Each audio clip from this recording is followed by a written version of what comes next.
प्रियल, तुमने ऐसा क्यों किया? जाओ सीधी बैठो। काम क्यों नहीं किया? इतना घर क्यों फैला रखा है? Why don't you do what is being instructed to you? On this note, a very pleasant afternoon to all my lovely 10th class students. Welcome to English by Komal ma'am. आप सोच रहे होंगे मैम को आज हो क्या गया? Ma'am ये क्यों किसका नाम ले रही है? ये करो वो करो, क्योंकि आज बच्चा पार्टी डे 9 सेशन है और डे 9 सेशन में I will be teaching you the poem Amanda by Robin Klein. देख रहे हैं आप अमेंडा को? आप ही की जैसी स्कूल गोइंग गर्ल है, प्रोबेबली 8 से 12 साल की बच्ची, and she is in her dream world, her fantasy world, and उसी के बारे में we are going to study the poem Amanda. At times it happens, children of your age group, they tend to get frustrated, annoyed, and they get blocked. परेशान हो जाते हैं, ये कह दिया, वो करो, ऐसे वैसे नहीं होता, और फिर आप अपनी ही सपनों की दुनिया में चले जाते हैं. ठीक उसी तरह मेरे प्यारे बच्चों, Amanda is the poem about a girl, a school-going girl, probably 8 to 12 years old, and it is depicting the mental trauma, a blocked mind of a girl, a young girl who is unhappy because she is being nagged by her mother, probably mother, one of her parents. Parents को एक ideal बच्चा चाहिए और शायद Amanda उससे परेशान हो गई है. कहीं ना कहीं ये पोएम हमें ये सिखाती है that the parents should share a healthy and a friendly bond with the child.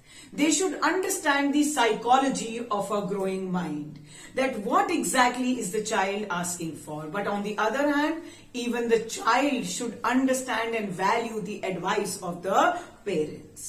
So it's about the mindset of a young girl who's feeling blocked. And on the other hand, it gives an advice to the parents to give liberty to the children. ये short pome बहुत ही interesting है, आपको बहुत मजे आने वाले हैं, और अमेंडा आपके सामने है और वो सपनों की दुनिया में है. आप मत खो जाना. सबसे पहले जाओ सब्सक्राइब करो ताकि आगे की नोटिफिकेशंस मिलती रहें और बोर्ड एग्जाम्स में हेल्प मिलती रहे. और सोशल वर्क करो. Go and tell all your friends to subscribe my channel. चलिए, ऐसा तो नहीं है कि हम सबको आइडियल वर्ल्ड, आइडियल बच्चे और सब कुछ परफेक्ट मिल जाए. Every child has his own process of growing up and developing, and Amanda is one such poem. Let's start and let's talk about the agony and the unhappiness of that school going girl named Amanda. I hope it's clear कि ये pome क्या बात करती है. Parents की restriction, nagged by parents, and the mental blockage of a girl called Amanda. हर बच्चा controlled होना नहीं चाहता. No, see, instructions are okay, but then when you are trying to control the child, he or she feels suffocated. और उस suffocation में वो उस environment से भागना चाहता है. और अमेंडा भी शायद यही कर रही है. Don't bite your nails, Amanda. Don't hunch your shoulders, Amanda. Stop that slouching and sit straight, Amanda. In these lines, in all the probabilities, कोई लेडी उसकी ममा है और वो एक बच्ची जिसका नाम अमेंडा है उसे इंस्ट्रक्शंस दे रही है. She is being scolded, she is being instructed, or I would say she is being given a constant line of orders and she is being checked at every end. क्या कह रही है मम्मा? Amanda, अपने नाखून मत खाओ. झुक कर क्यों बैठी हो Amanda? Don't stop that slouching. Slouching means sitting in a lazy manner. I hope relate करोगे आप लोग सब. ऐसी बेड पे बैठ के लेट गए, लेटे लेटे सो गए, मम्मा आई तो एकदम अलर्ट होके बैठ गए. वही, अब मम्मा डांटे तो बुरी. So that's what I mean. Amanda exclamation mark देख रहे हैं आप? Amanda exclamation mark, which means Amanda, सुनती नहीं हो, कंधा क्यों झुकाया, झुक के क्यों बैठी हो. So that is the frustration of a mother. And now in the next paragraph, बच्ची परेशान है, and in the second paragraph she resorts to her dream world. बोलती रहो, and she's like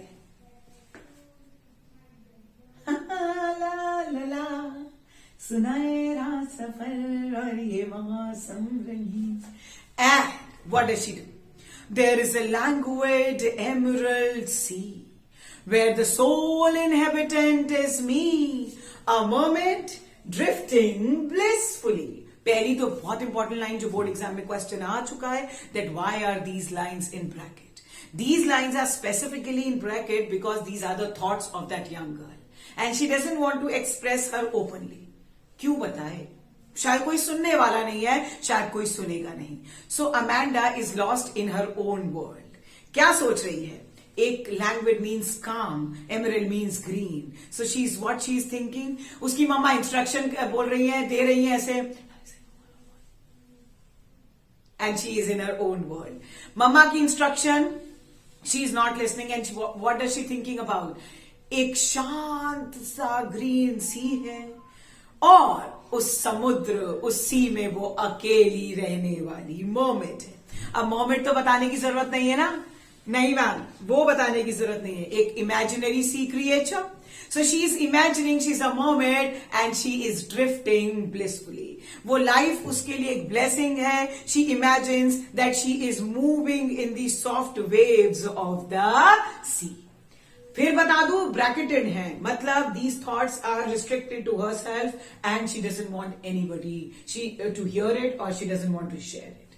चलिए, हो गया होगा क्लियर इन दो पैराग्राफ्स को.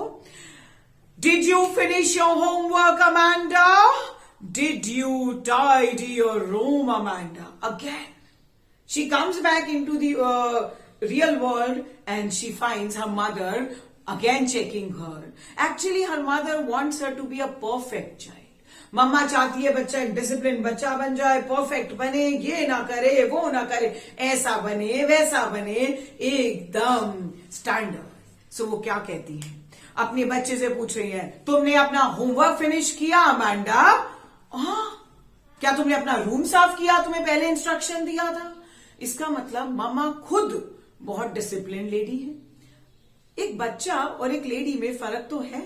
मे बी अगर मम्मा बहुत प्यार से कहती तो बच्चा समझ जाता.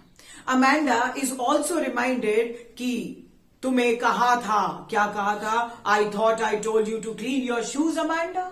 याद है तुम्हें ये कहा था कि तुम जाके शूज अपने क्लीन करो. छोटी बच्ची है, शायद शैतानी करती होगी, and that's what the mother dislikes. She gets annoyed and that is the reason why there is difference between the two. Again, there is a paragraph which is bracketed. Why? वापस वही सपनों की दुनिया में. I am an orphan roaming in the street. I pattern soft dust with my hushed bare feet. The silence is golden and freedom is sweet. So these lines have been specifically used in bracket because Amanda does not want anybody to listen to it. Maybe she doesn't find her mother so cordial, so amiable, इतनी friendly नहीं कि वो शायद अपनी feelings उसके साथ share कर पाए. तो क्या कहती है? अच्छा होता काश मैं ऑफन मीन्स अनाथ होती, कम से कम आजाद होती और आराम से पैरों नंगे मिट्टी में पैरों के निशान छोड़ती. I mean I could have done what ever I wanted. That's what she says. The silence is golden. See how she wishes and craves कि वो चुप्पी. May be she is frustrated कि मम्मा बोलती रहती है नहीं, एंड शी सेज वाह वो चुप्पी गोल्डन है और वो फ्रीडम कितनी प्यारी.